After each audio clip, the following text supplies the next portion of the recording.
যুদ্ধ কারোর জন্য ভালো বয়ে নিয়ে আসতে পারে না। যুদ্ধের কারণে যে মাসুলটা দেওয়া হয় সেটা চিন্তা ভাবনারও বাইরে। হ্যাঁ, অনেক মানুষ হারিয়ে কিছুটা নিয়ম পাল্টায়।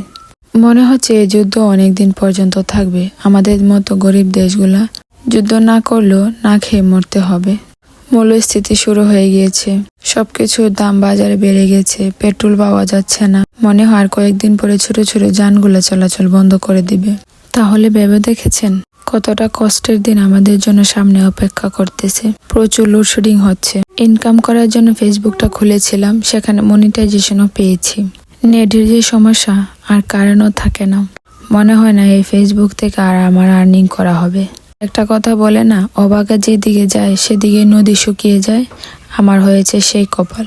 এত বছর ফেসবুক চালিয়ে 2024 সালে জানতে পেরেছি ফেসবুকে আর্নিং দেয়। তখনই ফেসবুক পেজটা খুলেছিলাম। 25 সালে মনিটাইজেশন পেয়েছি, তখন থেকে ফেসবুকের আর্নিংই কমিয়ে দিয়েছে। আমার মনে হয় 24 সাল থেকে যারা ফেসবুক পেজ খুলেছে তাদের সবারই একই অবস্থা।